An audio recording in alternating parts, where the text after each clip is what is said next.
여러분, 이런 생각 한 번쯤 해보신 적 있으신가요? 우리는 왜 쓴 커피는 매일같이 마시면서 신식초는 본능적으로 피할까요? 아침에 눈 뜨자마자 커피부터 찾으면서도 식초 한 스푼에는 괜히 얼굴을 찌푸리지는 않으셨나요? 이 질문 하나로 오늘 이야기는 시작됩니다. 쓴맛은 괜찮고 신맛은 위험하다는 이 묘한 기준. 사실 이건 취향의 문제가 아니라 아주 오래된 인간의 본능과 관련이 있습니다. 사람의 몸은 진화 과정에서 신맛을 상한 음식의 신호로 기억해 왔습니다.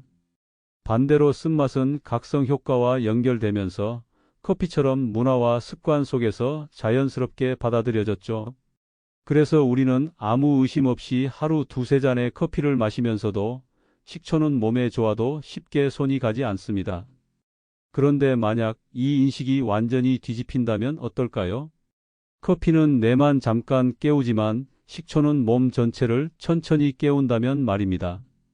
오늘 이 영상에서는 보약보다 낫다고 불려온 식초의 진짜 역할을 현실적으로 풀어드리려 합니다.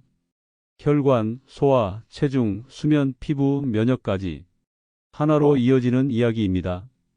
끝까지 들으시면 식초를 왜 약처럼 먹으라는 말이 아니라 왜 습관으로 남겨야 하는지 이해하게 되실 겁니다. 안녕하세요. 몸이 보내는 신호를 차분히 풀어드리는 채널 건강우물입니다.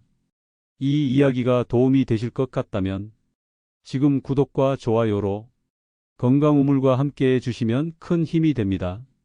조용히 하지만 꾸준히 여러분의 일상 곁에서 함께 하겠습니다. 병원에서 수많은 검사 수치와 약 처방을 다뤄왔지만 나이가 들수록 확신하게 된 것이 하나 있습니다. 몸을 바꾸는 건 거창한 치료보다 아주 작은 생활 습관이라는 사실입니다. 얼마 전 제 진료실에 71살 박정자 어머님이 찾아오셨습니다. 혈압약은 3가지, 소화제는 늘 가방에 넣고 다니시고 밤마다 속이 더부룩해 잠을 설치신다고 하셨죠. 검사 수치는 애매하게 정상과 경계 사이. 어머님은 이렇게 말씀하셨습니다. 선생님, 아픈 건 아닌데 몸이 계속 무거워요. 저는 약을 더 늘리지 않았습니다. 대신 딱 한 가지만 여쭤봤습니다. 식초 평소에 드시나요? 어머님은 손사래를 치셨습니다. 아이고, 그런 싱걸 왜 먹어요? 속 버려요. 이 반응 너무 익숙하지 않으신가요? 하지만 바로 그 지점에서 오늘 이야기의 핵심이 시작됩니다. 식초는 약이 아닙니다. 기적의 보약도 아닙니다. 다만 흐트러진 몸의 리듬을 조용히 원래 자리로 돌려놓는 아주 오래된 도구일 뿐입니다.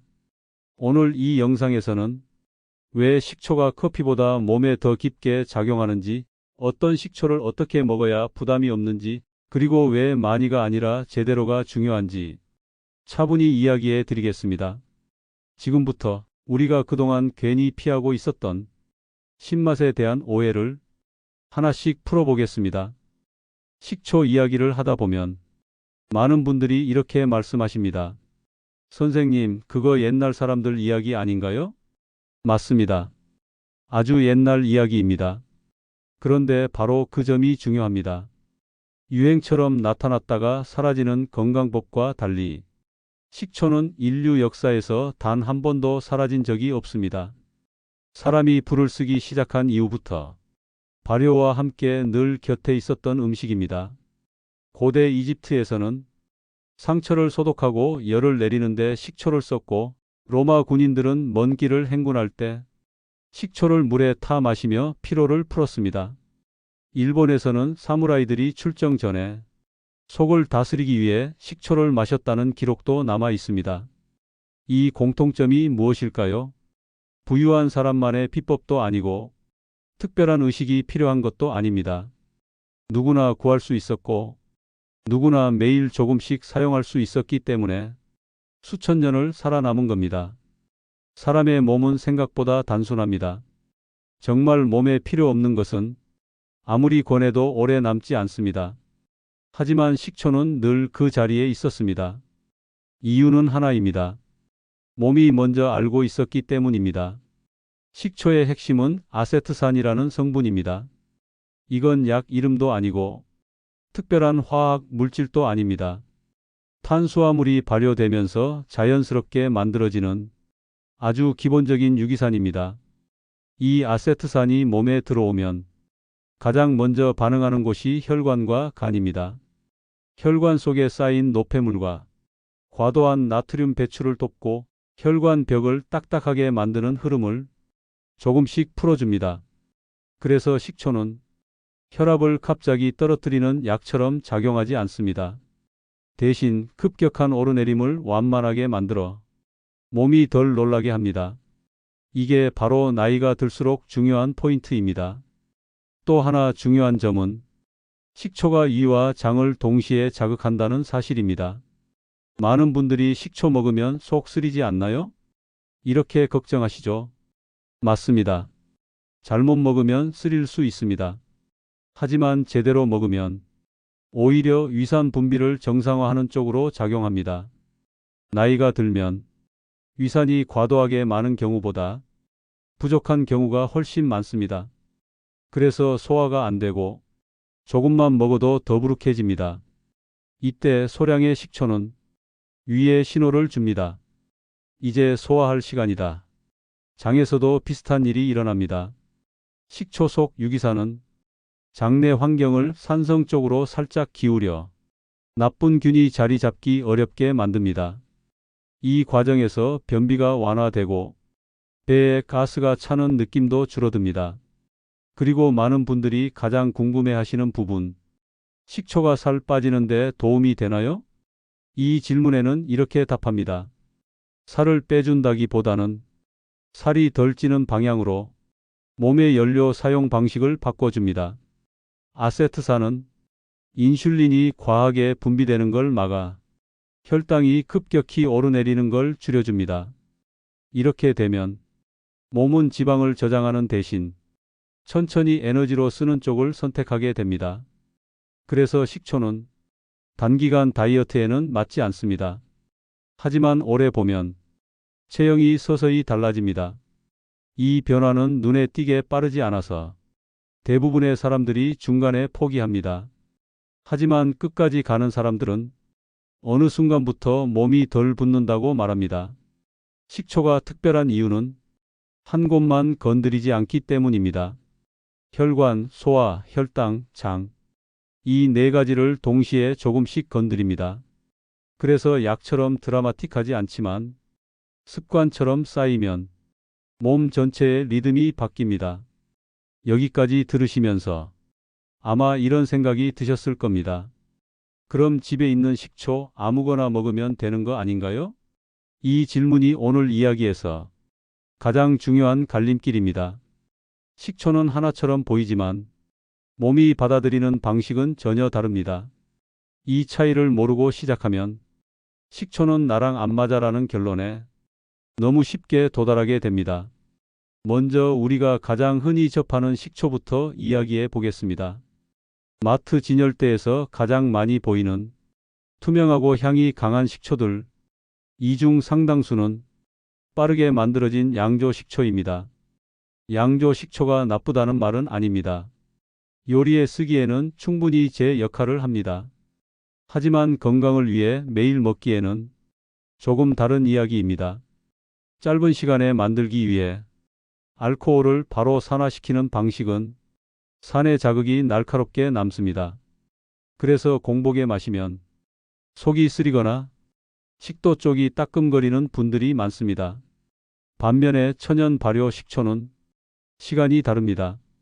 곡물이나 과일이 알코올이 되고 다시 식초가 되기까지 여러 단계를 거칩니다.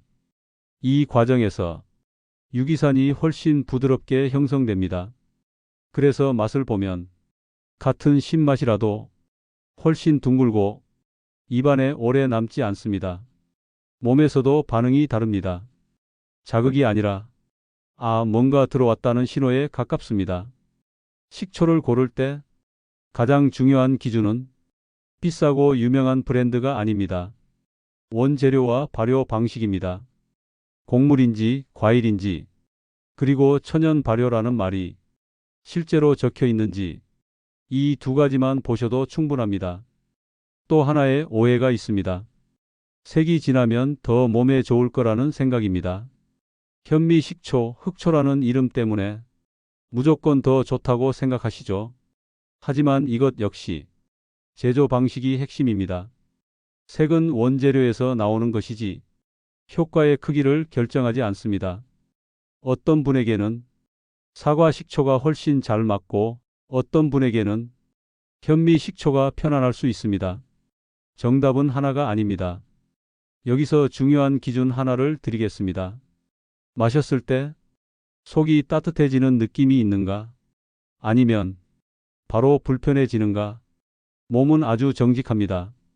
억지로 참아야 하는 신맛은 대부분 오래가지 못합니다. 그리고 많은 분들이 식초에 대해 가장 걱정하는 부분, 위장에 안 좋지 않나요? 이 질문에는 조건부로 맞다고 답합니다. 아무리 좋은 식초라도 빈속에 바로 들이켜면 문제가 될 수 있습니다. 특히 위염이나 역류 증상이 있는 분들은 절대 공복에 드시면 안 됩니다. 식초는 약이 아니기 때문입니다. 상황을 보지 않고 쓰면 도움보다 부담이 됩니다. 식초는 밥을 조금 먹은 뒤 혹은 식사 중간이나 직후 물에 충분히 희석해서 천천히 마실 때 가장 안정적으로 작용합니다. 이때는 위를 공격하지 않고 소화를 돕는 쪽으로 움직입니다. 또 하나 흔한 실수는 효과를 빨리 보겠다고 양을 늘리는 것입니다. 식초는 많이 먹을수록 좋은 음식이 아닙니다. 오히려 하루 한 스푼이 가장 강력합니다. 이 한 스푼이 매일 반복될 때 몸은 비로소 변화를 시작합니다. 식초를 약처럼 대하면 실망하기 쉽습니다.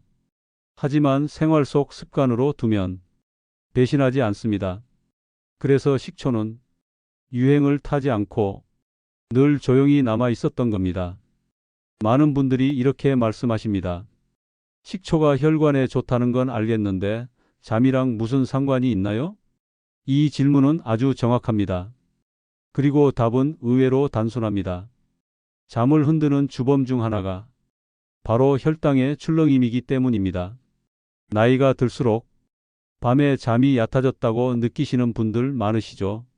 잠들기는 힘들고 자주 깨고 새벽에 눈이 번쩍 떠져 다시 잠들지 못하는 밤. 대부분은 나이 탓이라고 생각합니다. 하지만 진료실에서 보면 원인은 훨씬 구체적입니다. 저녁 식사 이후 혈당이 빠르게 오르고 그 다음 급하게 떨어질 때 몸은 위기 신호를 냅니다. 이때 분비되는 호르몬이 바로 잠을 방해합니다. 몸은 에너지가 부족하다고 착각하고 뇌를 깨워버립니다. 이 과정이 반복되면 밤잠은 점점 얕아집니다. 자도 잔 것 같지 않고 아침에 더 피곤해집니다. 이 상태에서 커피로 하루를 버티게 되면 악순환은 더 깊어집니다. 여기서 식초가 등장합니다.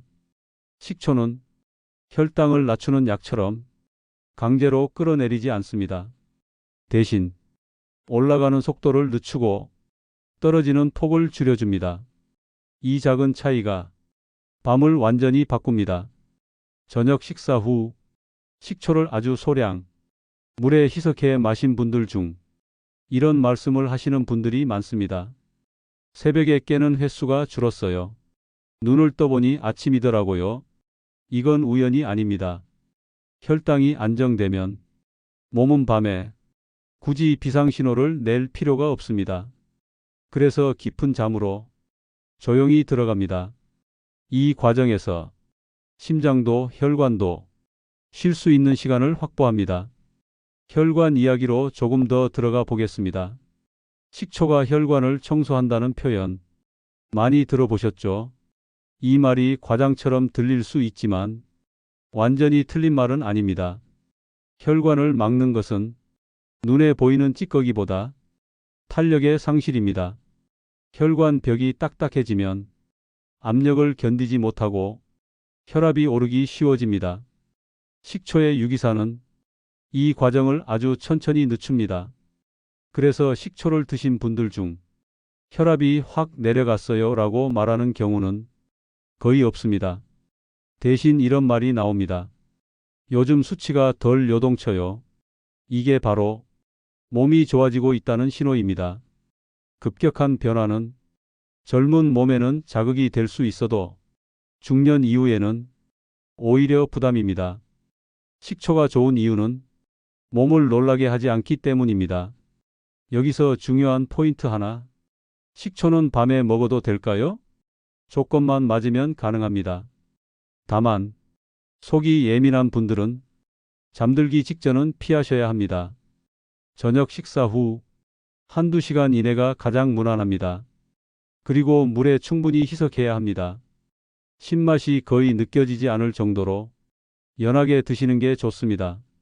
이 정도면 위에 부담을 주지 않으면서 혈당 안정 효과를 얻을 수 있습니다. 식초가 수면에 도움을 준다는 이야기는 아직도 생소하게 들릴 수 있습니다. 하지만 원리를 알고 나면 아주 자연스럽습니다. 잠은 의지로 자는 게 아니라 몸이 허락해야 자는 것이기 때문입니다. 식초 이야기를 하다 보면 의외의 반응을 보이시는 분들이 있습니다. 그런데요, 선생님, 피부가 좋아졌다는 분들도 있던데요?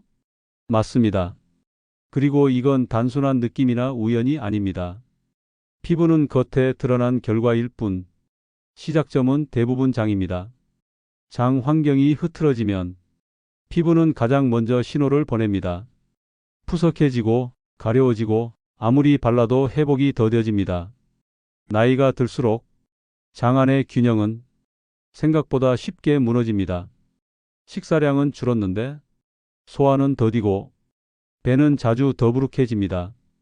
이 상태가 오래 가면 장 안에서 처리되지 못한 부산물이 혈액으로 흘러 들어갑니다. 혈액이 탁해지면 가장 먼저 영향을 받는 곳이 피부와 면역입니다. 피부는 칙칙해지고 작은 상처도 회복이 느려집니다. 감기 한번 걸리면 예전보다 오래 갑니다. 여기서 식초가 하는 역할은 아주 조용하지만 분명합니다. 식초 속 유기산은 장 안 환경을 나쁜 쪽에서 덜 나쁜 쪽으로 돌려놓습니다. 이건 하루 이틀의 문제가 아닙니다. 매일 반복되는 작은 변화입니다. 장안이 너무 알칼리 쪽으로 기울면 유해균이 살기 쉬워집니다. 식초는 이 환경을 살짝 산성 쪽으로 옮겨 균형을 맞춥니다. 좋은 균이 편안해지고 나쁜 균이 힘을 잃는 구조입니다. 그래서 식초를 꾸준히 드신 분들 중 이런 말씀을 하시는 분들이 있습니다. 피부에 뭐 바꾼 게 없는데 얼굴빛이 달라졌대요. 가려움이 줄었어요. 이건 피부에 직접 작용해서가 아니라 안에서부터 정리되었기 때문입니다. 면역도 마찬가지입니다. 면역력이라는 말을 들으면 대부분 특별한 영양제나 고가의 보조제를 떠올리십니다. 하지만 실제로 면역 세포의 상당수는 장과 연결되어 있습니다. 장이 편안해야 면역도 과민해지지 않습니다. 식초는 면역을 억지로 끌어올리지 않습니다. 대신 불필요한 염증 반응을 가라앉히는 방향으로 작용합니다. 그래서 꾸준히 드신 분들일수록 요즘은 잔병 치레가 줄었다는 말을 합니다. 여기서 중요한 점 하나 짚고 가겠습니다. 식초는 면역을 강화하는 만능약이 아닙니다. 몸이 과하게 반응하지 않도록 환경을 정리해 주는 역할입니다. 이 차이를 이해하지 못하면 효과를 느끼기 어렵습니다. 그리고 피부와 면역 이야기를 하면서 꼭 함께 나오는 질문이 있습니다. 그럼 얼굴에 바르는 식초팩 같은 것도 좋나요? 이건 분명히 말씀드리고 싶습니다. 굳이 그럴 필요 없습니다. 오히려 자극이 될 수 있습니다. 식초의 장점은 밖에서 바르는 게 아니라 안에서 천천히 작용한다는 점입니다. 겉으로 급하게 바꾸려 할수록 피부는 예민해집니다. 안이 정리되면 겉은 따라옵니다. 식초를 먹는다는 건 피부를 관리한다는 의미가 아니라 몸 전체의 환경을 정리한다는 뜻입니다.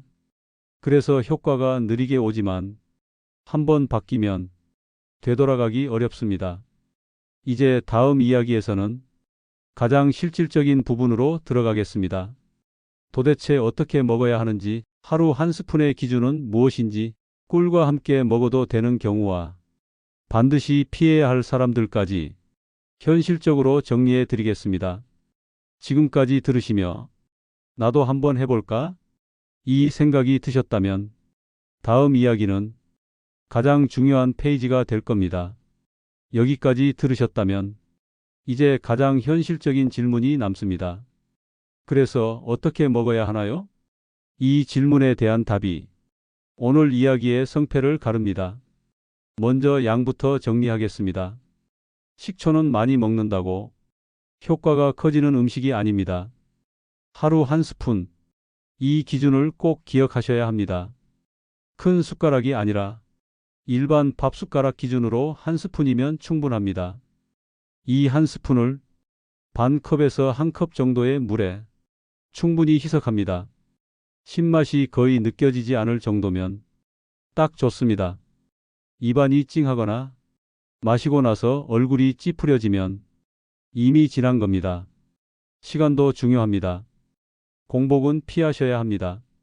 아침에 눈 뜨자마자 식초부터 마시는 분들 계신데 이건 추천하지 않습니다. 특히 위가 예민한 분들은 반드시 속이 불편해집니다.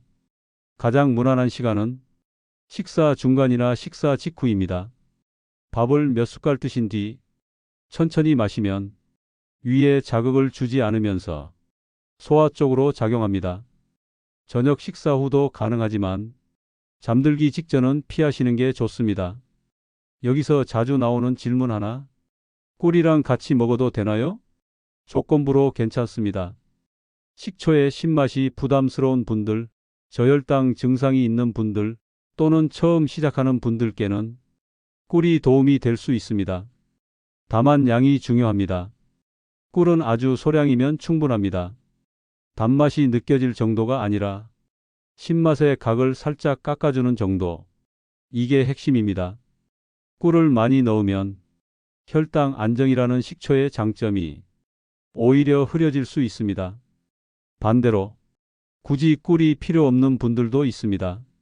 신맛이 크게 부담되지 않거나 당 조절이 필요한 분들은 물만으로 충분합니다.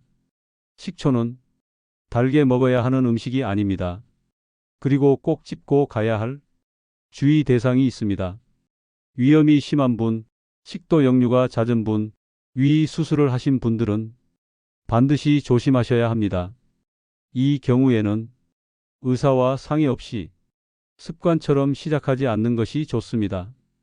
또 하나, 치아가 약하신 분들, 식초를 마신 뒤에는 바로 이를 닦지 마시고 물을 한번 헹군 뒤 잠시 시간을 두는 게 좋습니다. 이건 아주 사소해 보이지만 오래 가는데 중요한 습관입니다. 식초를 먹으면서 이런 생각이 들 수도 있습니다. 이렇게까지 신경 써야 하나요? 하지만 이 정도만 지켜도 대부분의 부작용은 피할 수 있습니다. 식초는 약이 아니라 생활 습관이기 때문입니다. 하루 이틀 하다 말 거라면 굳이 시작하지 않아도 됩니다.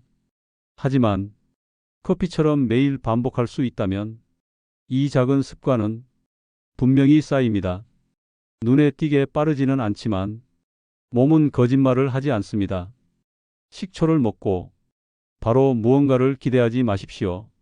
며칠 지나서 배가 덜 더부룩해졌는지, 아침에 몸이 조금 가벼운지, 밤에 덜 깨는지 이런 신호를 느끼는 것으로 충분합니다. 다음 이야기에서는 오늘 이 모든 내용을 한 번에 정리하면서 왜 식초를 보약처럼 떠받들 필요는 없지만 습관으로는 남겨야 하는지, 그리고 커피 한 잔을 어떻게 식초 한 잔으로 바꿔볼 수 있는지 차분히 마무리해 드리겠습니다. 이제 오늘 이야기를 차분히 정리해 볼 시간입니다. 처음에 던졌던 질문이 기억나시나요? 우리는 왜 쓴 커피는 매일 마시면서 신식초는 본능적으로 피할까? 이 질문의 답은 취향이 아니라 습관과 인식이었습니다. 커피는 뇌를 빠르게 깨웁니다. 그래서 당장 효과가 느껴집니다. 하지만 그 각성은 오래 남지 않습니다. 반대로 식초는 몸 전체에 천천히 스며듭니다. 그래서 변화를 알아차리기까지 시간이 필요합니다. 오늘 우리는 식초가 혈관을 어떻게 부드럽게 만드는지, 혈당의 출렁임을 어떻게 줄이는지, 그 과정이 수면과 피부 면역까지 어떻게 이어지는지를 살펴봤습니다. 어느 하나만 번쩍 바꾸는 이야기가 아니라 몸의 흐름을 조금씩 되돌리는 이야기였습니다. 그래서 저는 식초를 보약이라고 부르지 않습니다. 보약은 특별한 날, 특별한 마음으로 먹습니다. 하지만 식초는 그럴 필요가 없습니다. 주방에 있고 매일 꺼낼 수 있고 잊을 만큼 자연스러워야 합니다. 식초의 진짜 가치는 효과보다 방향에 있습니다.